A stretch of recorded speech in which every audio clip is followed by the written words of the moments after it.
स्वागत है आप सभी का।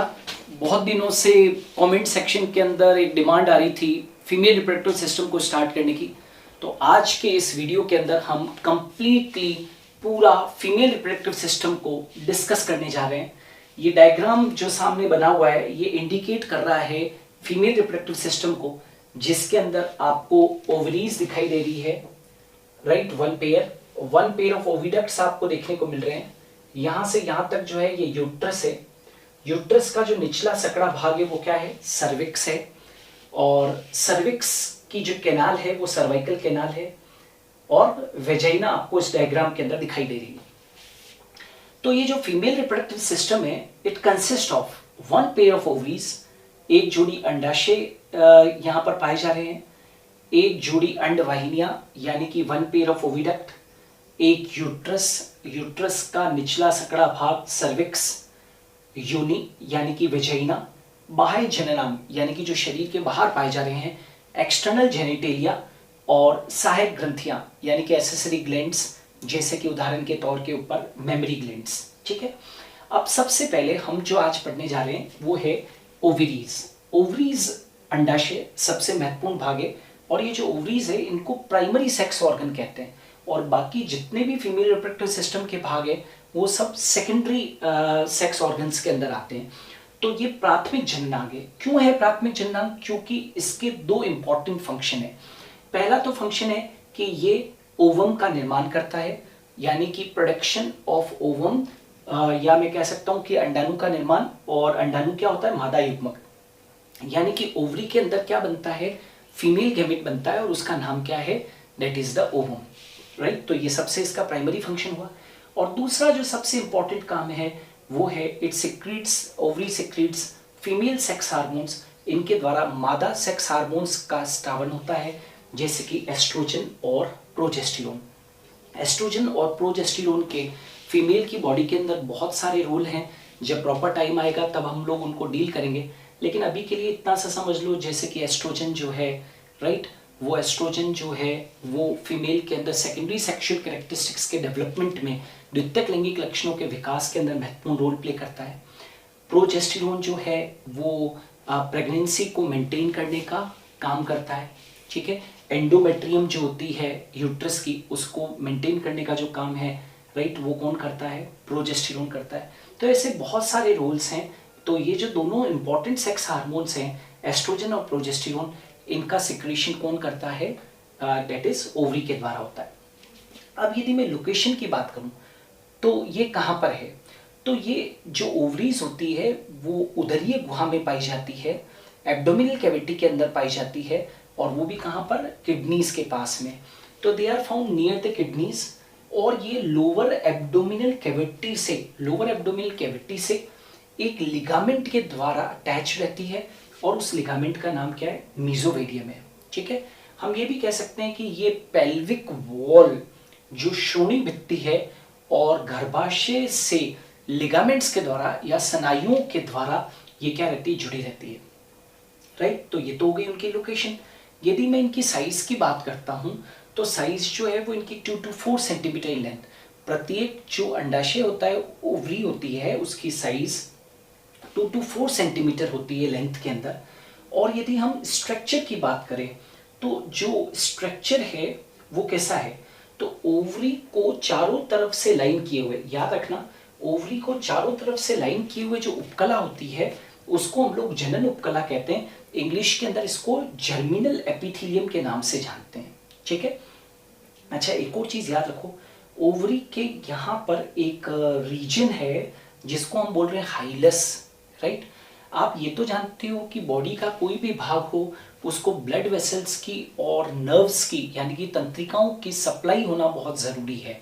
ठीक है, तो ये जो हाइलस है ना वो जगह है जहां से ब्लड वेसल्स यानी कि रक्त वाहिनियां और तंत्रिकाएं जो है वो ओवरी के भीतर प्रवेश करती है, ओवरी के भीतर प्रवेश करती है। ठीक है, तो हाइलस के बारे में भी आपको जानकारी होनी चाहिए।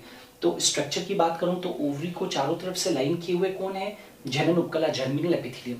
और जर्मिनल एपिथेलियम किससे कंपोज रहती है, तो याद रखना कि जर्मिनल एपिथेलियम क्यूबिकल सेल्स की बनी होती है।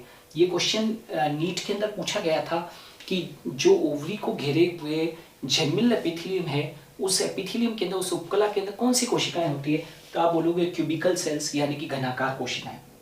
अब यदि मैं जर्मिनल एपिथेलियम के अंदर के भाग को देखूं पूरा, तो इस उपकला के भीतर जो है वो क्या है, ओवेरियन स्ट्रोमा है।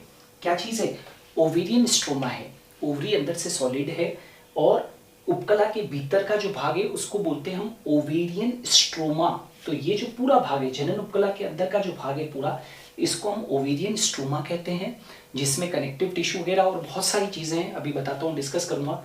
तो इसके भीतर जो है, जनन उपकला के भीतर ओवेरियन स्ट्रोमा है, और ओवेरियन स्ट्रोमा जो है वो दो जोन्स में, दो क्षेत्रों में बटा हुआ है।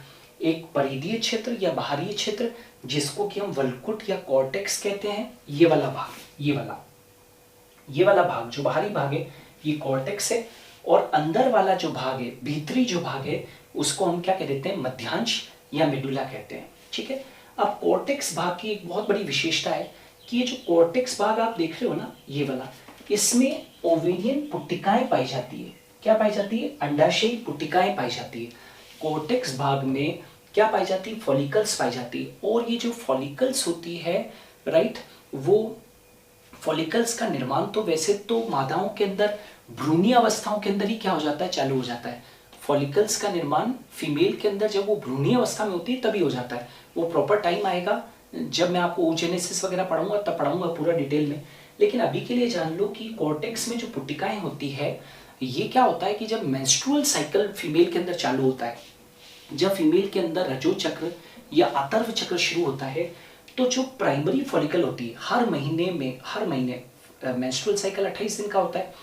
तो क्या होता है कि जो मेंस्ट्रुअल साइकिल का जो 5वें दिन से लगाकर जो 13वां दिन होता है, 5वें दिन से लगाकर जो 13वां दिन होता है, तो वो जो 9 दिन का अंतराल होता है, 5th 6th 7th 8th 9th 10th 11th 12th and 13th, ये जो 9 दिन का अंतराल होता है, इसके अंदर फीमेल के अंदर एक हार्मोन एक्टिव रहता है जिसका कि नाम है, that is known as follicle stimulating hormone, यानी कि पुट्टिका प्रेरक हार्मोन। उस पुट्टिका प्रेरक हार्मोन की उपस्थिति में फीमेल के अंदर क्या होता है, हर महीने ये प्रक्रिया चलती है। और प्राइमरी फॉलिकल, कंफ्यूजन मत करना, पीएफ मतलब प्राइमरी फॉलिकल, एसएफ मतलब सेकेंडरी, टीएफ मतलब टर्शरी, और एमएफ मतलब मैच्योर फॉलिकल। तो क्या होता है कि उन 9 दिनों के अंदर जो प्राथमिक पुट्टिका होती है वो बदल जाती है, किसके अंदर, द्वितीयक पुट्टिका के अंदर। द्वितीयक पुट्टिका बदल जाती है तृतीयक पुट्टिका के अंदर, और तृतीयक पुट्टिका बदल जाती है किसके अंदर, मैच्योर फॉलिकल के अंदर। और जानते हो ये जो परिपक्व पुट्टिका होती है, इसको क्या बोलते हैं, ग्राफीन पुट्टिका कहते हैं। और ग्राफीन पुट्टिका के भीतर ही तो क्या बनता है, अंडाणु बनता है। 14वें दिन रजो चक्र के या मेंस्ट्रुअल साइकिल के 14वें दिन जब एलएच हार्मोन एक्टिव होता है, तो उसके कारण जो ग्राफीन पुट्टिका होती है वो रप्चर हो जाती है, और अंडाणु जो होता है वो बाहर निकल जाता है। Are you getting? उसको हम क्या बोलते हैं, एंडोसर्ग की प्रक्रिया, ओव्यूलेशन की प्रक्रिया कहते हैं, वो अलग से पढ़ाएंगे। तो ये क्या है सब, मैं तो केवल अभी इतना सा बताना चाहता हूँ कि कॉर्टेक्स रीजन के अंदर ये अलग अलग स्टेजेस के अंदर क्या होती है, फॉलिकल्स होती है। और यदि मैं अंदर की बात करूं, मेडुला की बात करूं, तो मेडुला जो है उसके अंदर क्या क्या होता है, ये जो मेडुला होता है उसके अंदर क्या क्या है, तो इसके अंदर लूज कनेक्टिव टिश्यू पाए जाते हैं। और क्या है, इस भाग के अंदर ब्लड वेसल्स पाई जाती है, इस भाग के अंदर स्मूथ मसल फाइबर्स वगैरह होती है, और साथ के साथ इस भाग के अंदर इलास्टिक फाइबर्स भी होते हैं। क्या पाए जाते हैं, इलास्टिक फाइबर्स भी पाए जाते हैं। क्लियर है? तो ये तो अभी मैंने डिस्कस किया, that is about the ovary. लेकिन अभी मैंने ओवरी के इंटरनल स्ट्रक्चर वगैरह को नहीं पढ़ा है। अभी मैंने ओवरी से वो जो कॉर्पस ल्यूटियम वगैरह और ये जो चीज़ें है पूरी, वो नहीं, वो अलग से हम लोग जब प्रॉपर टाइम आएगा तब पढ़ेंगे। तो अभी तो मैंने केवल एक एक्सटर्नल सेटअप जो है वो पूरा पढ़ाया है, किसका, ओवरी का। अब अपने डिस्कस करते हैं जो सेकंड भाग आ रहा है, और वो क्या है, एक जोड़ी अंडवाहिनियां, वन पेयर ऑफ ओविडक्ट, उसको अपने पढ़ते हैं। अब देखो, जो अंडवाहिनियां हैं इनको हम क्या कहते हैं, इंग्लिश में तो क्या कहते हैं, ओविडक्ट्स, और एक और नाम है इनको क्या कहते हैं, फैलोपियन ट्यूब। कई लोगों को यही नहीं मालूम है कि ओविडक्ट को फैलोपियन ट्यूब क्यों कहते हैं। तो मैं आज आपको बता दूं, फैलोपियन ट्यूब इसलिए कहते हैं, एक साइंटिस्ट था जिसका कि नाम था गैब्रियल फेलिपियो। क्या नाम था, गैब्रियल फेलिपियो। उसने फैलोपियन ट्यूब या अंडवाहिनियों के बारे में बताया था, इसलिए उसने नाम दे दिया क्या चीज, फैलोपियन ट्यूब। गैब्रियल फेलिपियो ने इसकी खोज की, इसलिए इसको क्या कह देते हैं, फैलोपियन ट्यूब। और अंडवाहिनी यानी कि अंडे को ट्रांसपोर्ट करने वाली वाहिनी, the duct which is important for the conduction of ovum is called as oviduct. ये आपको पूरा यहां से लेकर और यहां तक ये जो पूरी की पूरी फैली हुई है, इज इट क्लियर? ये क्या चीज है, ओविडक्ट है। और ओविडक्ट जो होती है वो कितनी है, एक जोड़ी है, राइट? एक जोड़ी अंडाशय है तो एक जोड़ी क्या होती है, अंडवाहिनियां होती है।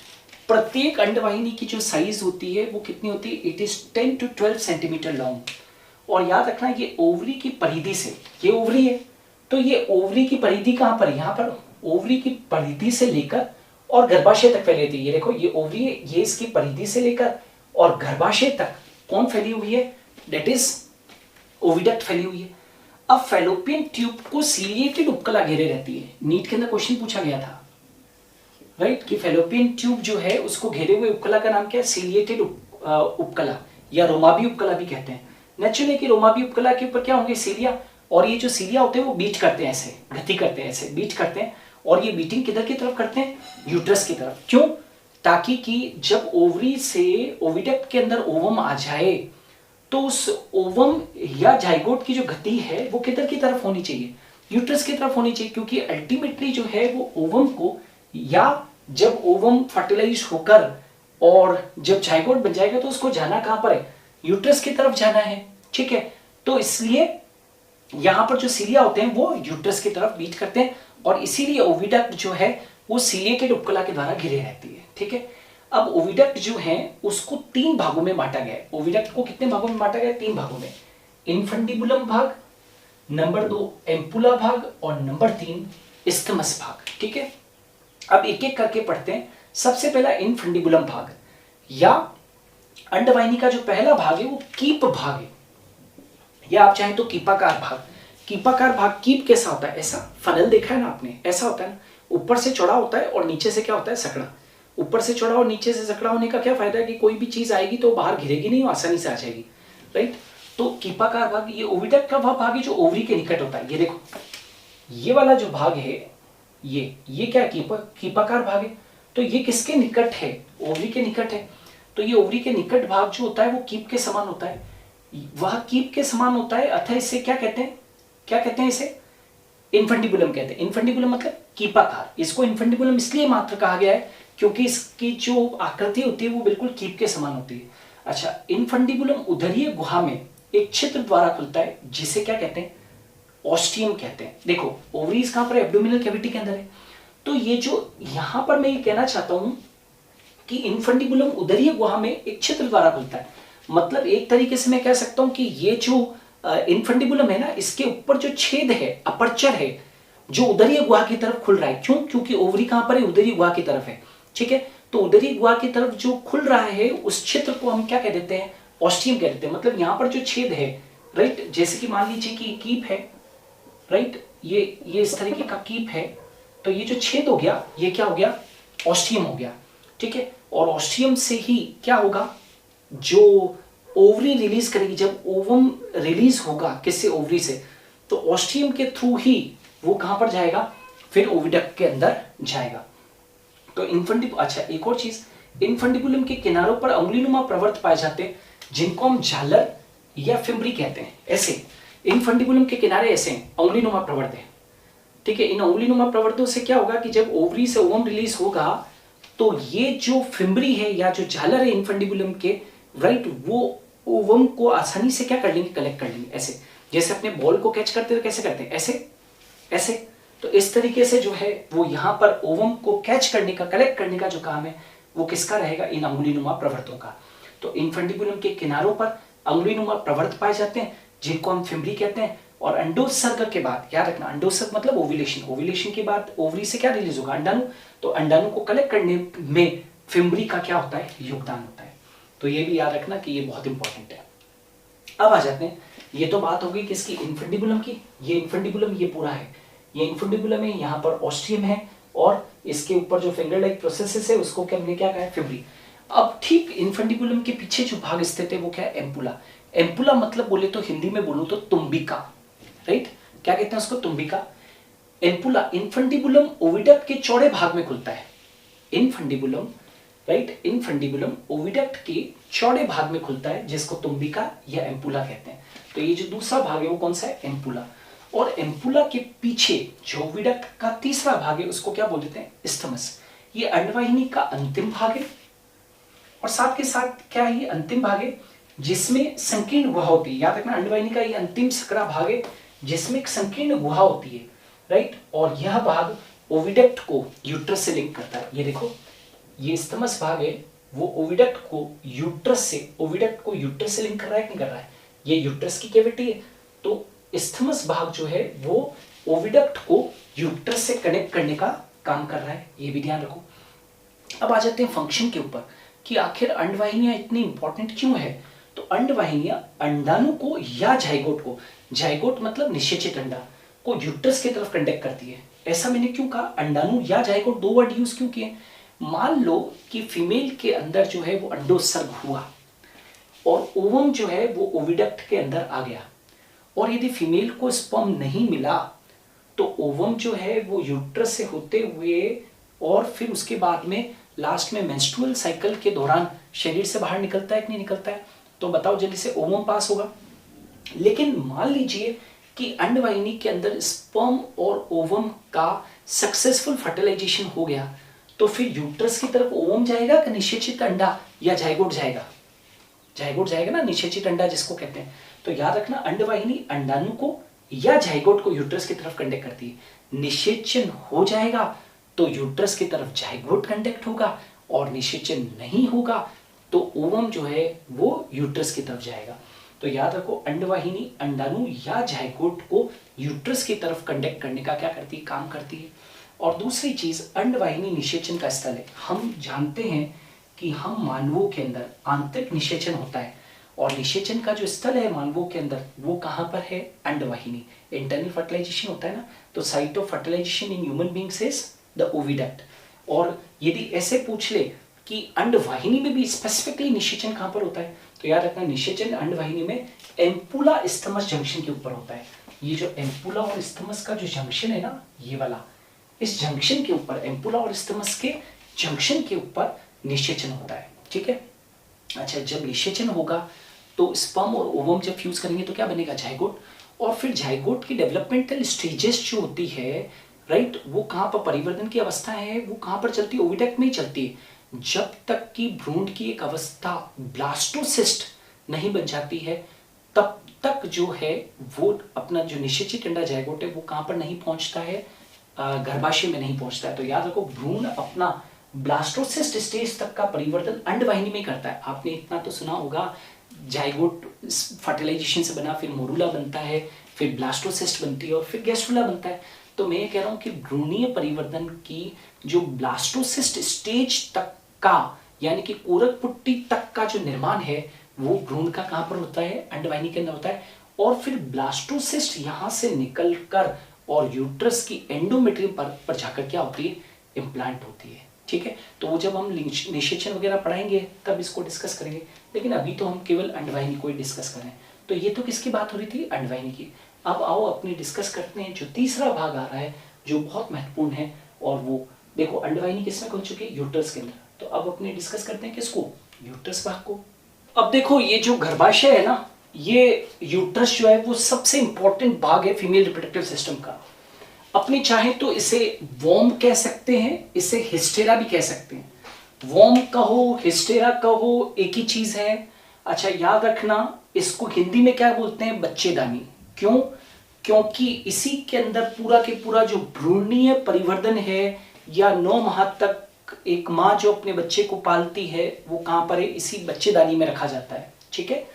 तो यूट्रस की संख्या कितनी है, हम ह्यूमन बींग्स में बात करें तो कितनी होती है, एक।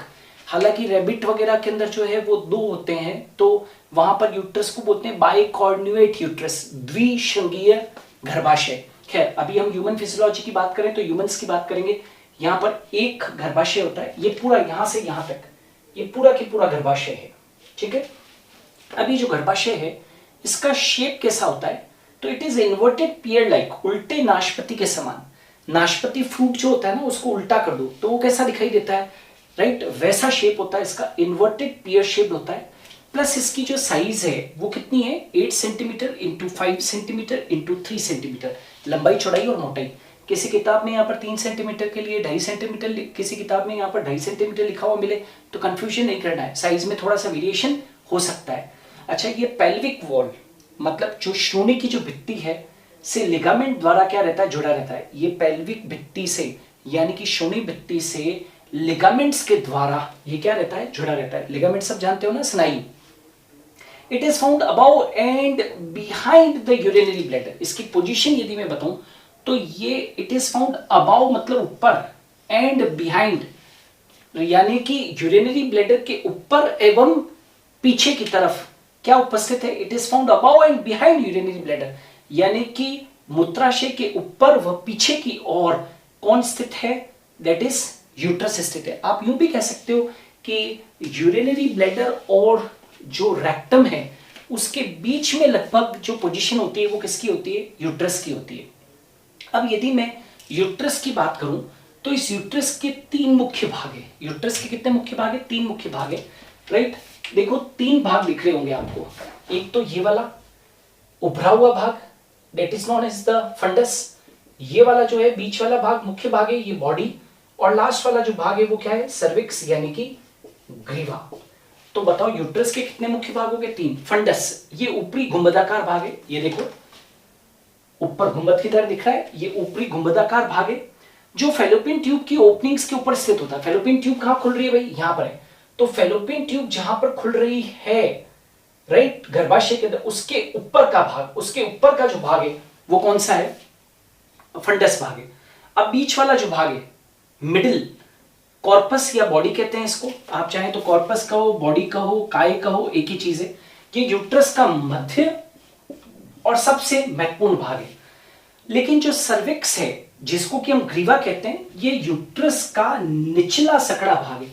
यूट्रस का जो निचला सकड़ा भाग है, यूट्रस का जो निचला सकड़ा भाग आपको दिखाई दे रहा है, राइट, उस यूट्रस के निचले सकड़े भाग को हम क्या कह देते हैं, सर्विक्स कह देते हैं। बहुत इंपॉर्टेंट भाग है। जो यूट्रस के कॉर्पस भाग में इंटरनल ओएस, अब थोड़ा सा ध्यान देना, जो यूट्रस के कॉर्पस भाग में इंटरनल ओएस और योनि में एक्सटर्नल ओएस द्वारा खुलता है। मतलब कहने का मतलब समझो, ये जो सर्विक्स भाग है ना, सर्विक्स भाग, ये सर्विक्स भाग जो है वो यूट्रस की बॉडी जो है, सर्विक्स के ऊपर कौन है, बॉडी। तो ये जो भाग है, समझने की कोशिश कीजिए, जो क्या कहा मैंने, जो यूट्रस के कॉर्पस भाग में जो सर्विक्स होता है वो यूट्रस के कॉर्पस भाग में खुलता है, किसके द्वारा, इंटरनल ओएस के द्वारा। और ये सर्विक्स जो है वो योनि में खुलता है, योनि में खुलता है, राइट, एक और के रचना के द्वारा जिसका नाम है एक्सटर्नल ओएस। ओएस बोले तो ऑर्फाइज, ठीक है ना। मतलब इस सर्विक्स का जो संबंध है वो यूट्रस के मुख्य भाग से, काय से, राइट, मतलब ये वाला जो भाग है वो इसमें खुलता है इंटरनल ओएस के द्वारा, और ये वाला जो भाग है वो किसमें खुलता है, वेजाइना के अंदर, किसके द्वारा, एक्सटर्नल ओएस के द्वारा, एक्सटर्नल ओएस के द्वारा। तो ये चीज याद रखना आप लोग, है ना। अच्छा, याद रखना, सर्विक्स की कैविटी को हम क्या कह देते हैं, सर्वाइकल कैनाल कह देते हैं। सर्विक्स की जो कैविटी, ये क्या है, सर्विक्स की जो कैविटी है उसको हम क्या कह देते हैं, सर्विक्स की गुहा को सर्वाइकल कैनाल, या हम क्या कह देते हैं, ग्रीवा नाल कह देते हैं। तो आप यूं भी कह सकते हो कि ये सर्विक्स या सर्वाइकल कैनाल का संबंध कॉर्पस भाग से तो इंटरनल ओएस के द्वारा है, और इसका संबंध वेजाइना के द्वारा जो है, वेजाइना से एक्सटर्नल ओएस के द्वारा। ओएस बोले तो ऑर्फाइज, ठीक है। अब याद रखो, ये जो सर्वाइकल कैनाल है, सर्वाइकल कैनाल वो योनि के साथ मिलकर, सर्वाइकल कैनाल योनि के साथ मिलकर क्या बनाती है, बर्थ कैनाल, या यूं भी मैं कह सकता हूं वेजाइना प्लस सर्वाइकल कैनाल, या यूं कह दो सर्वाइकल कैनाल प्लस वेजाइना मिलकर और क्या बनाती है, बर्थ कैनाल बनाती है, जो बच्चे के जन्म में सहायक होती है। जहां से बच्चा जो है वो कहां पर आएगा, बाहर आएगा, तो बच्चे के जन्म के अंदर वो क्या करेगी, मदद करेगी। तो कभी भी याद रखना, cervical canal along with vagina is called as birth canal, ये भी ध्यान रखो। अब आ जाते हैं वॉल ऑफ यूट्रस की बात करते हैं। Wall of uterus, wall of uterus यानी कि यूट्रस के चारों तरफ कितनी भित्तियां हैं, कितनी परतें हैं। तो यूट्रस के चारों तरफ 3 परतें होती है। सबसे बाहर से अंदर की तरफ चलूं तो मैं पेरीमेट्रियम, मायोमेट्रियम और एंडोमेट्रियम। सबसे बाहर की जो परत है वो कौन सी है? पेरीमेट्रियम है। ये आउटर परत है, पतली होती है, झिल्लीमय होती है, बहुत ज्यादा महत्वपूर्ण नहीं होती है। तो ये सबसे बाहर की परत कौन सी होगी? पेरीमेट्रियम। लेकिन जो दूसरी और तीसरी परत है, मध्य परत और भीतरी परत, वो बहुत महत्वपूर्ण है। Myometrium, middle thick layer of smooth muscles. याद रखना, यूट्रस की जो मध्य परत है, यूट्रस की जो मध्य परत है उसको बोलते हैं मायोमेट्रियम। इसके अंदर चिकनी पेशियां होती है। इसमें क्या होती है? स्मूथ मसल, चिकनी पेशियां होती है, राइट। काफी स्ट्रॉन्ग मसल्स होती है।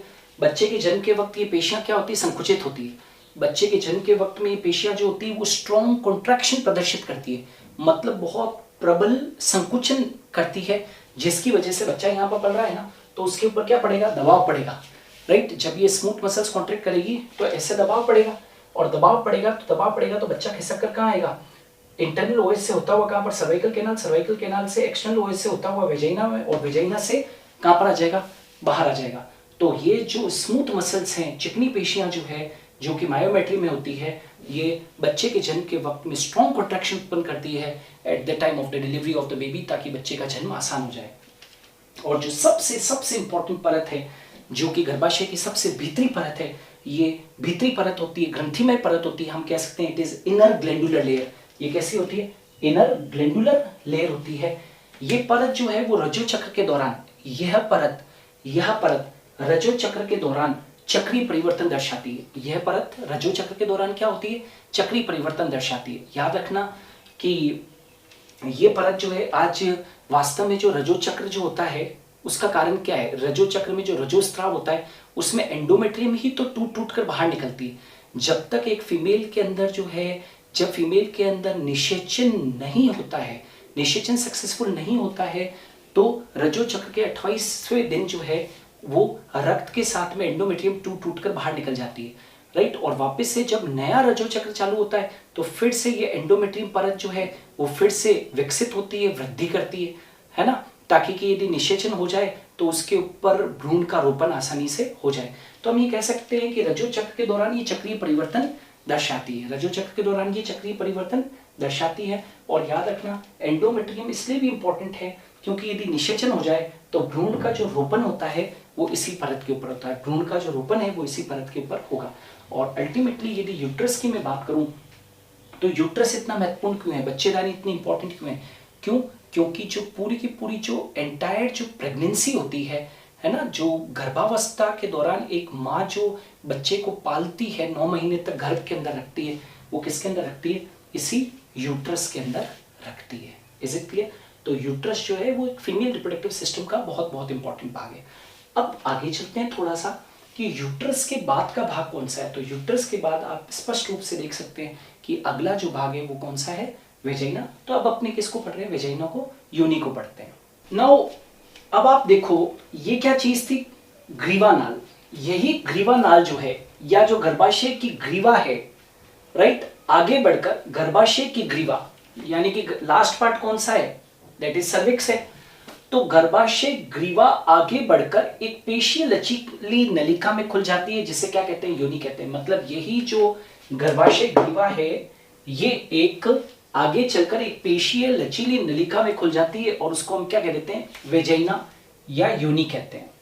Now vagina is lined by stratified स्क्वाइमस epithelium. ये क्वेश्चन नीट में पूछ सकते हैं कि वेजाइना को लाइंड किए हुए कौन सी उपकला होती है? बाहरी, है ना। तो याद रखना, वेजाइना को लाइन किए हुए वेजाइना घिरी रहती है स्तरित शल की उपकला से, लेकिन ध्यान रहे ये नॉन केरेटिनाइज्ड होती है, केरेटिनाइज्ड नहीं होती है, ठीक है। तो ये किसके द्वारा घिरी हुई है? स्तरित शल की उपकला। अच्छा, one more thing to be noticed here is that vagina में ग्रंथियां नहीं होती। वेजाइना में किसी प्रकार की ग्रंथियां नहीं होती है।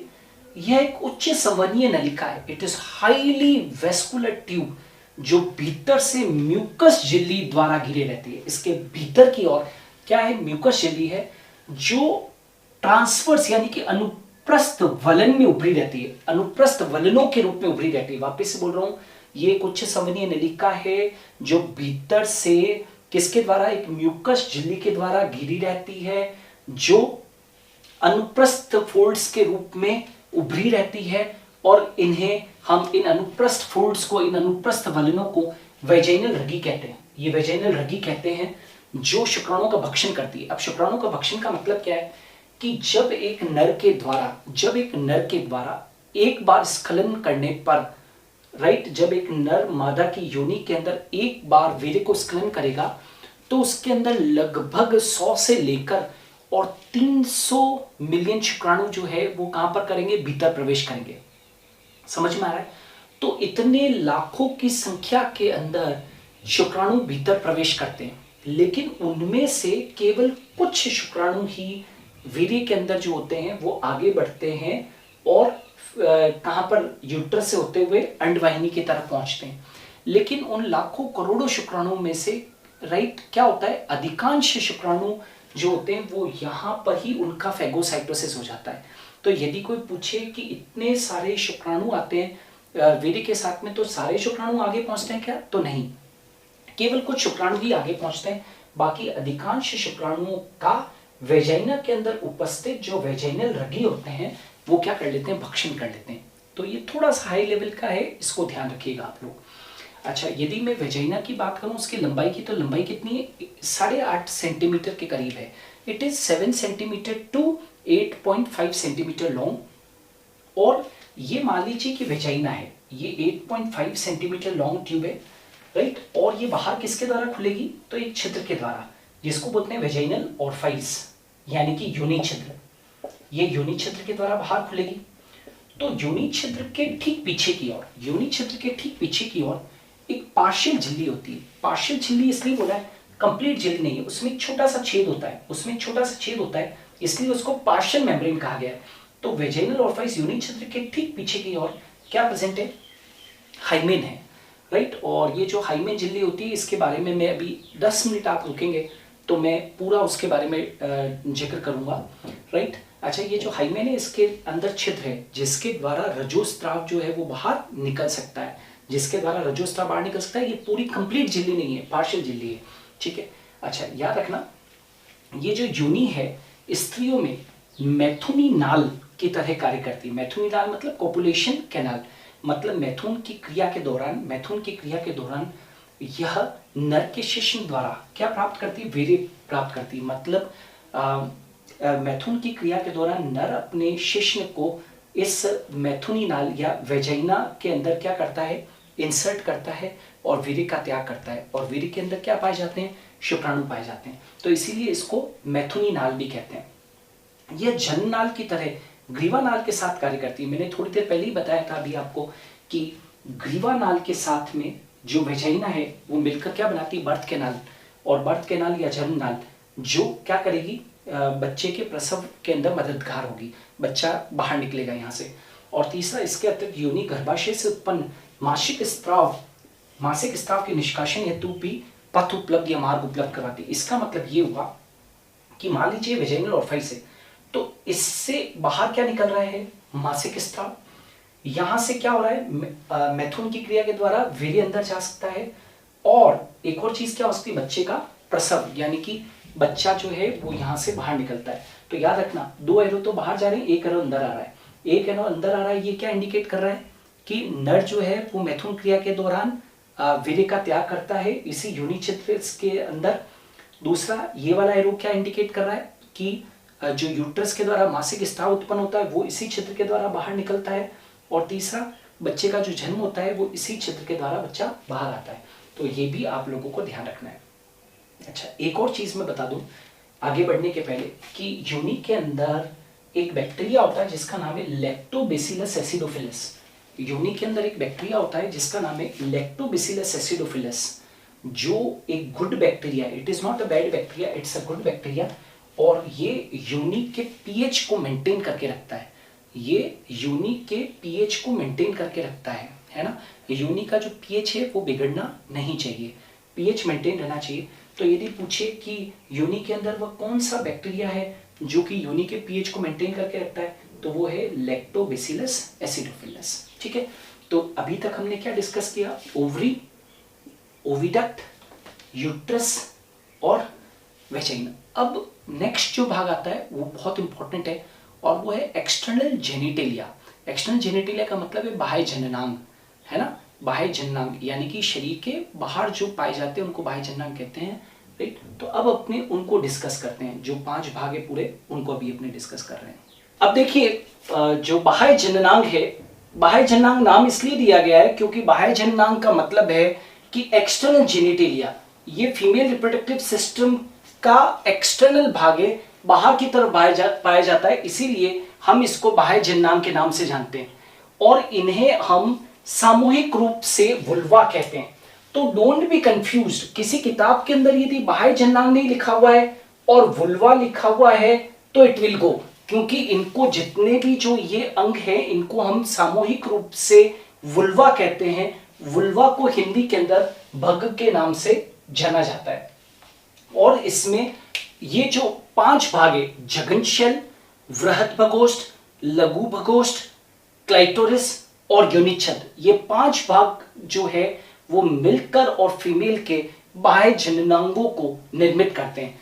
ये जो डायग्राम इंडिकेट कर रहा है, ये डायग्राम जो है वो बाह्य जननांग को इंडिकेट कर रहा है, एक्सटर्नल जेनिटेलिया को इंडिकेट कर रहा है। और ये नीट पर्पस से बहुत बहुत इंपॉर्टेंट है क्योंकि यहां से क्वेश्चन पूछे जाते हैं, इसलिए यहां पर कंसंट्रेट कीजिएगा।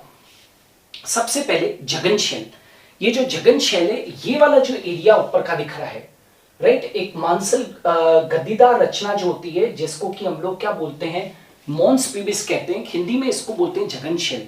ठीक है, it is a cushion of fatty tissue which is covered by skin and pubic hairs. ठीक है, मतलब ये गद्दीनुमा रचना है क्योंकि इसकी त्वचा के नीचे, ये गद्दीनुमा रचना है क्योंकि इसकी रचना, इसकी त्वचा के नीचे जो है, इसकी त्वचा के नीचे क्या पाई जाती है, वसीय परत पाई जाती है, बहुत ज्यादा वसा होती है, इसलिए भाग जो है वो गद्दीनुमा होता है, थोड़ा सा क्वेश्चन लाइक होता है। और तरुण अवस्था में, तरुण अवस्था का मतलब है यौवनावस्था, जैसे ही एक फीमेल के अंदर यौवनावस्था प्रारंभ होती है, पुबर्टी एज प्रारंभ होती है 11-12 साल की उम्र के अंदर, तो इस स्थान के ऊपर, इस जगनशैल के ऊपर रोम उग जाते हैं और इन रोमों को हम प्यूबिक हेयर्स के नाम से जानते हैं। ये जो प्यूबिक हेयर्स होते हैं वो पुबर्टी स्टेज की स्टार्टिंग का इंडिकेशन है और फिर ये अंत तक रहते हैं। ठीक है, तो ये वाला जो एरिया है इसको हम बोलते हैं मॉन्स प्यूबिस और इसके ऊपर प्यूबिक हेयर्स पाए जाते हैं। तो what is mons pubis? Mons pubis क्या है? It is a cushion of fatty tissue covered by skin and pubic hairs. अब नीचे आते हैं वृहदभगोष्ठ। वृहदभगोष्ठ, वृहद का मतलब होता है बड़े और भगोष्ठ का मतलब होता है लिप लाइक स्ट्रक्चर। तो पहले तो ये याद रख लो, मॉन्स प्यूबिस के नीचे याद रखना, पहले एक बार मैं बोल दूं लेबिया मेजोरा क्या है, they are one pair of fleshy folds of skin extending down from the mons pubis and surrounds the vaginal opening. ठीक है, अब इसको हिंदी में भी समझ लो कि ये मॉन्स प्यूबिस है, इसके नीचे ये वाला जो है, ये वाले, ये पूरा, ये वाला और ये वाला, अंदर नहीं देखना, यहां पर इस जगह पर कंसंट्रेट करना है। तो मॉन्स प्यूबिस के नीचे, मॉन्स प्यूबिस के नीचे यहां पर एक जोड़ी ओस्टनुमी रचना होती है जिनको कि हम क्या बोलते हैं, लेबिया मेजोरा कहते हैं, जो कि कहां तक फैले रहते हैं, ये वेजाइनल ओपनिंग या योनि क्षेत्र तक पूरे फैले रहते हैं और उसको सराउंड किए हुए होते हैं। तो ये देखो, ये एक जोड़ी रचनाएं होती है, लिप लाइक होती है, बगोष्ठ का मतलब होता है लिप लाइक स्ट्रक्चर, होठनुमी रचना, ये त्वचा के मानसिक, ये त्वचा के मांसल वलन है, these are fleshy folds of skin. ये जगन शेल से नीचे, जगन शेल मतलब मॉन्स प्यूबिस के नीचे की तरफ, ये मॉन्स प्यूबिस के नीचे की तरफ प्रसारित होते हैं और योनि क्षेत्र को भी क्या रहते हैं, घेरे रहते हैं। और इनकी बाह्य सतह पर भी, और इनकी बाह्य सतह पर भी लगभग यहाँ पर इनकी बाह्य सतह के ऊपर भी क्या पाए जाते हैं, रोम पाए जाते हैं, हेयर्स पाए जाते हैं, राइट। तो इनकी बाहर सतह के ऊपर भी रोम पाए जाते हैं। अब लघु भगोष्ठ, लघु भगोष्ठ कहां पर है, जैसे कि नेम शो कर रहा है लेबिया माइनोरा, तो ये तो हो गए लेबिया मेजोरा, लेबिया मेजोरा के अंदर की तरफ, लेबिया मेजोरा के अंदर की तरफ लेबिया माइनोरा है। तो ये भी फ्लैशी फोल्ड्स ऑफ टिश्यू हैं जो लेबिया मेजोरा के अंदर की तरफ है। ठीक है, तो ये देखो लघु भगोष्ठ, ये आंतरिक व छोटे वलन है, मतलब वृहद और लघु इसीलिए नाम दिया है क्योंकि ये वृहद भगोष्ठ से थोड़े से छोटे होते हैं। अच्छा, इन पर हेयर्स नहीं पाए जाते हैं and they are found inner to the labia majora, labia majora के अंदर की तरफ होते हैं और ये प्रगान को घेरे रहते हैं। ये किसको घेरे रहते हैं, प्रगान को घेरे रहते हैं। प्रगान क्या है, वेस्टिब्यूल, आप समझिएगा, देखो सबसे बाहर क्या है, लेबिया मेजोरा है, लेबिया मेजोरा के अंदर लेबिया माइनोरा है, और लेबिया माइनोरा के अंदर का जितना भी भाग है, ये वाला भाग, राइट, इस पूरे भाग को, जिसमें कि मूत्र छिद्र भी है, जिसमें योनि छिद्र भी है, जिसमें कि हाइमेन भी है, राइट, ये जो पूरा भाग है इसको हम क्या बोलते हैं, प्रगान कह देते हैं। तो याद रखना कि लेबिया माइनोरा जो है वो प्रगान को क्या रहते हैं, घेरे रहते हैं। अच्छा, ये जो प्रगान है ना, ये एक दरार रूपी रचना है, ये दरार रूपी रचना है, यूं समझ लो ये एक खांचनुमी रचना है, जिसके अंदर 3 छिद्र होते हैं, 3 छिद्र खुलते हैं। कौन सा, एक तो वेजाइना का योनि का छिद्र जो होता है, योनि छिद्र, वो भी यहां पर ही खुलता है। मूत्र छिद्र यानी कि यूरेथ्रा जो है, यूरेथ्रा का जो मूत्र छिद्र है वो भी यहां पर खुलता है। और योनि छिद्र की एक झिल्ली, राइट, जिसको कि हम योनिच्छद कहते हैं, हाइमेन कहते हैं, जिसमें कि एक छोटा सा छिद्र होता है जिससे कि रजोस्राव होता है, वो ओपनिंग भी प्रगान में ही होती है। तो याद रखना, लेबिया मेजोरा के अंदर लेबिया माइनोरा है, लेबिया माइनोरा के अंदर एक खांच है, एक दरार है, उसको हम प्रगान कहते हैं, वेस्टिब्यूल कहते हैं। और उस वेस्टिब्यूल के अंदर 3 ओपनिंग्स होती है, एक योनि छिद्र की ओपनिंग, एक मूत्र छिद्र, राइट, और तीसरी जो है वो हाइमन झिल्ली का जो छिद्र है वो भी यहाँ पर खुलता है। तो ये ध्यान रहे। तो ये वाला जो भाग है, ये जो आपको भाग दिख रहा है पूरा, इसको हम क्या कह देते हैं, वेस्टिब्यूल कह देते हैं। तो कई लोगों को वेस्टिब्यूल के अंदर कंफ्यूजन रहता है, तो आपको शायद क्लैरिफाई हो गया होगा। अब आ जाते हैं क्लाइटोरिस। क्लाइटोरिस को हम बोलते हैं भग शेफ क्लाइटोरिस। पहले क्लाइटोरिस की पोजीशन देख लो कि वो कहां पर है। यह लेबिया माइनोरा के अग्र कोने पर स्थित एक संवेदी घुंडी नुमा या अंगुली नुमा रचना है। लेबिया माइनोरा कहां पर है, ये क्या चीज है, ये देखो, ये लेबिया माइनोरा है। तो लेबिया माइनोरा के अग्र कोने पर, एंटीरियर रीजन पर स्थित एक संवेदी रचना है, एक घुंडी नुमा, मतलब एक बटन लाइक स्ट्रक्चर है, एक अंगुली नुमा रचना है, और ये मूत्र छिद्र के ऊपर पाई जाती है। ये देखो, ये क्या चीज है, मूत्र छिद्र के ऊपर, मतलब लेबिया माइनोरा के अग्र कोने के ऊपर, मूत्र छिद्र के ऊपर क्या पाई जाती है, एक रचना पाई जाती है, जिसको कि हम बोलते हैं क्लाइटोरिस या भग शेफ। ठीक है, इसमें स्पर्श कणिकाओं की क्या होती है, अधिकता पाई जाती है। इसमें बहुत ज्यादा जो है वो स्पर्श कणिकाएं पाई जाती है। इसलिए कहा जाता है कि मादा जनन तंत्र की ये सबसे सबसे संवेदनशील रचना है। It is the most sensitive structure, right, जो कि फीमेल रिप्रोडक्टिव सिस्टम के अंदर ये पाई जाती है। याद रखना, इस क्लाइटोरिस को नर के शिश्न के समझात अंग माना गया है, राइट। जिस प्रकार से नर के अंदर जो पेनिस होता है, शिश्न होता है, वो एक उत्थनशील अंग है, राइट, उसी के समान ही क्लाइटोरिस को नर के शिश्न के समझात अंग माना गया है। तो याद रखना, structure found in the female reproductive system which is homologous to the male penis. तो वो कौन है, तो याद रखना क्लाइटोरिस नर के शिश्न के समझात अंग है, राइट। और लेबिया माइनोरा, अच्छा याद रखना कि ये जो लेबिया माइनोरा है अग्र भाग में प्रीप्यूस बनाती है। ये जो लेबिया माइनोरा है ना, ये क्लाइटोरिस के ऊपर, यूं समझ लो लेबिया माइनोरा क्लाइटोरिस के ऊपर फ्यूज होकर और एक त्वचा का वलन बनाती है, इसको क्या बोलते हैं, प्रीप्यूस।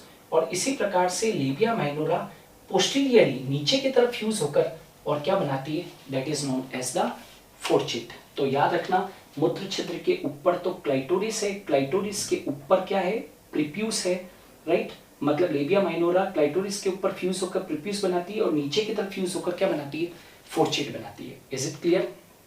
तो मादा जनन तंत्र का सबसे संवेदनशील जो भाग है वो कौन है, क्लाइटोरिस है। अब आ जाते हैं द नेक्स्ट पार्ट, जो कई लोगों को समझ में नहीं आता है, जिसके बारे में कई सारे मिथ हैं, कई सारे कंफ्यूजन है, और वो है योनिच्छद। योनिच्छद एक झिल्ली है, इसको अंग्रेजी के अंदर हम हाइमेन बोलते हैं। योनि छिद्र पर एक पतली झिल्ली उपस्थित होती है। योनि छिद्र के वहां पर एक पतली झिल्ली होती है, और इस पतली झिल्ली को हम हाइमेन कहते हैं। ये पूरी संपूर्ण झिल्ली नहीं है, इसके अंदर एक छोटा सा छेद होता है जिसके द्वारा रजोस्त्राव जो है वो संभव हो पाता है। तो योनि छिद्र पर क्या है, एक पतली झिल्ली है, उसको हम लोग हाइमेन कहते हैं। ठीक है, इसके बारे में बहुत सारी भ्रांतियां हैं। ऐसा माना जाता है कि ये जो हाइमेन है या ये जो ये जो जिसको योनिच्छद कह रहे हो, ये एक वर्जिन फीमेल के अंदर पाई जाती है। ऐसी एक भावना है सब में कि ये जो है वो केवल किस में पाई जाती है, केवल वर्जिन फीमेल के अंदर पाई जाती है। वर्जिन फीमेल का मतलब है कि एक कुंवारी लड़की के अंदर ये पाई जाती है या मादा के अंदर पाई जाती है। लेकिन ये हरदम ये जो कहावत है ये कहना गलत है। याद रखिएगा कि प्रथम संसर्ग के दौरान, प्रथम संसर्ग का मतलब है फर्स्ट सेक्सुअल इंटरकोर्स कह लीजिए, कोपुलेशन कह दीजिए, या आप उसको मैथुन की क्रिया कह दीजिए। प्रथम संसर्ग के दौरान ये जो झिल्ली होती है बहुत पतली होती है, तो ये क्या हो जाती है, फट जाती है। ये प्रथम संसर्ग के दौरान फट जाती है। लेकिन ये झिल्ली जरूरी नहीं है कि जब मादा के अंदर प्रथम बार लैंगिक समागम हो तभी ये फटेगी। ये झिल्ली जो है वो शारीरिक परिश्रम यदि कोई महिला बहुत ज्यादा करती है तो उस दौरान ये फट सकती है।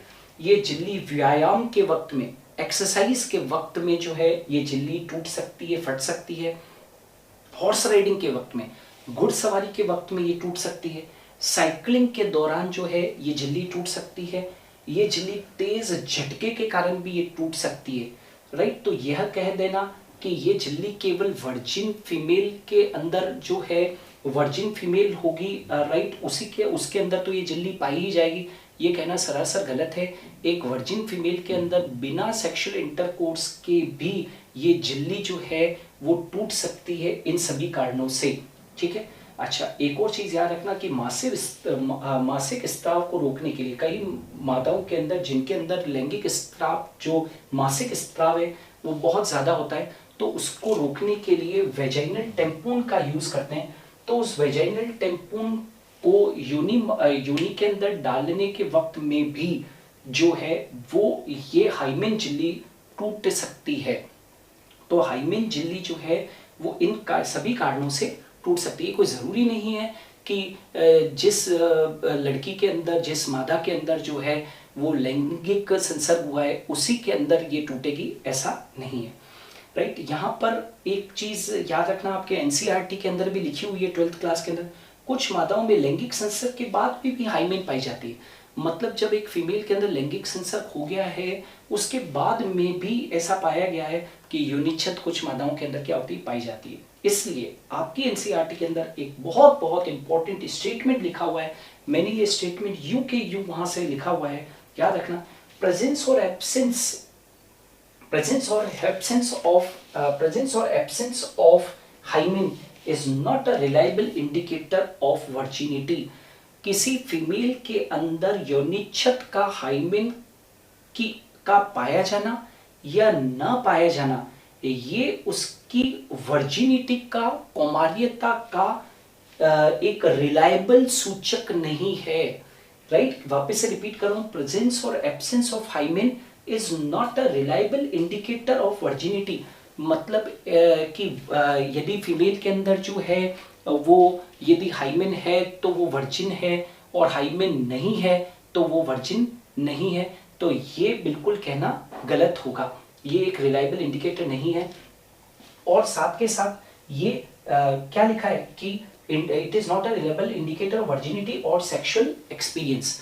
मतलब ये कहना बिल्कुल गलत होगा कि जिसके अंदर जो है वो हाइमेन झिल्ली नहीं है तो उसको लैंगिक अनुभव है, और जिसके अंदर हाइमेन है तो उसको लैंगिक अनुभव नहीं है, राइट। तो ये कहना बिल्कुल गलत होगा। तो प्रेजेंस और absence of hymen is not a reliable indicator of virginity और सेक्सुअल एक्सपीरियंस।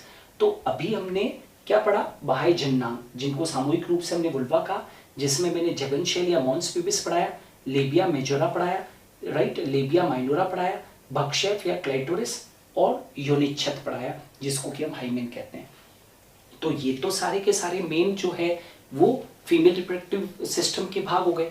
अब लास्ट में केवल एक ही चीज बचती है कि फीमेल रिप्रोडक्टिव सिस्टम के अंदर क्या पाई जाती है, कुछ ग्रंथियां भी पाई जाती है जिनको कि हम लोग एक्सेसरी ग्लैंड्स कहते हैं।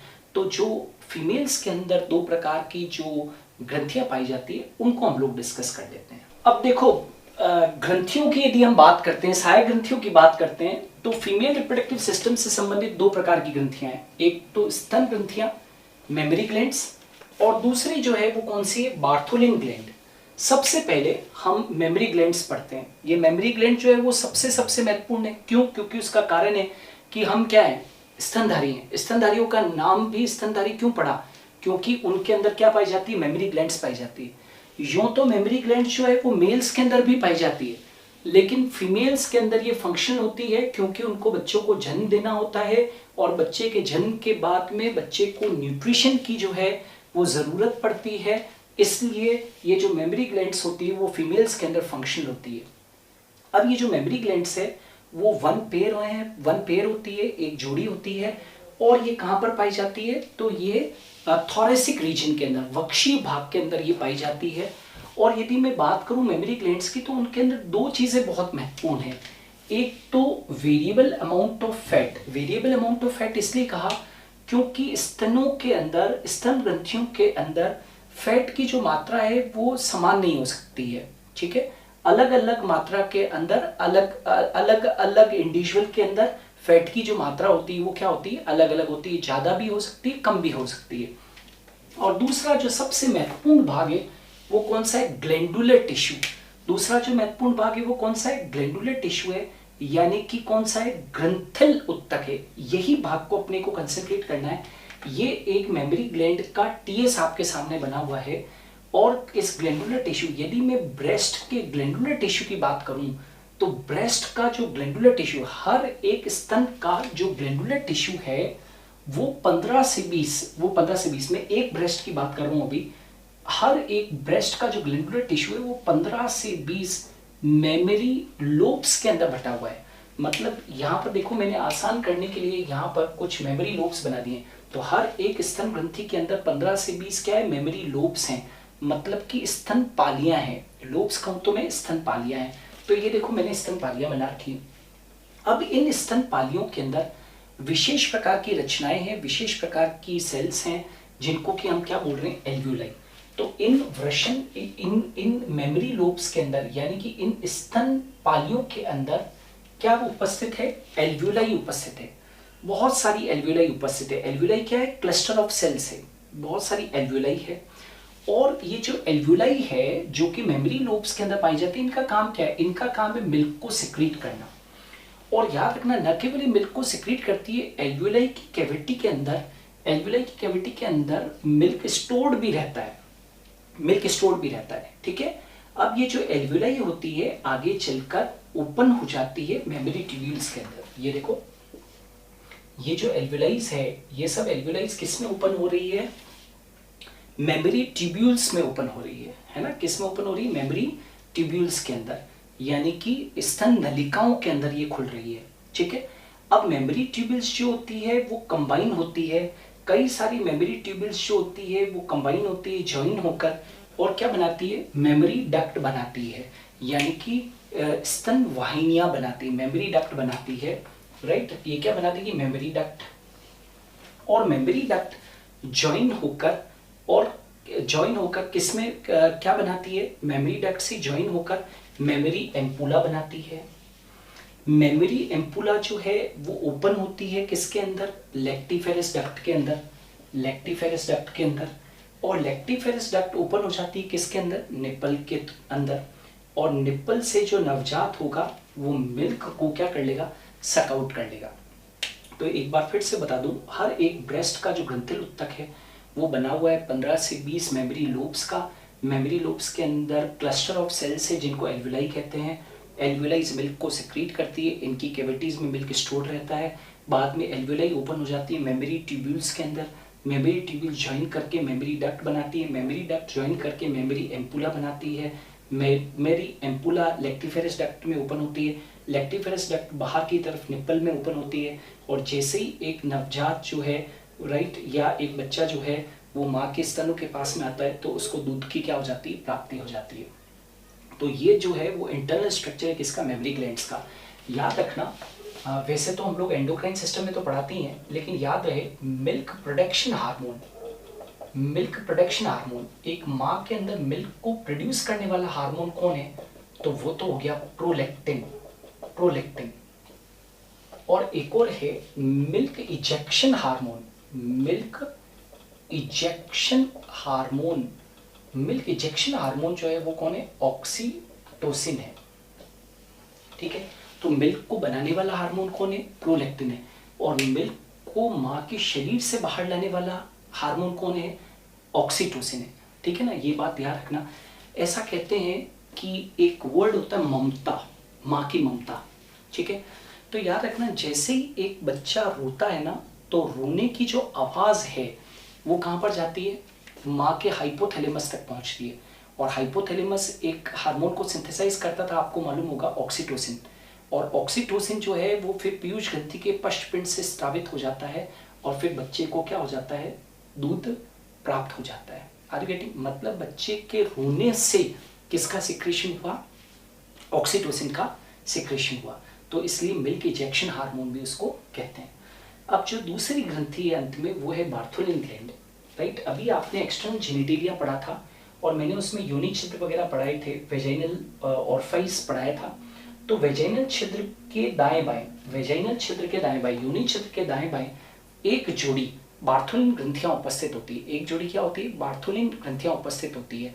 इनको किसके सिमिलर माना गया है, मेल के अंदर जो काउपर्स ग्रंथि होती है, बल्बोइथ्रल ग्रंथि होती है, उनके सिमिलर माना गया है इनको।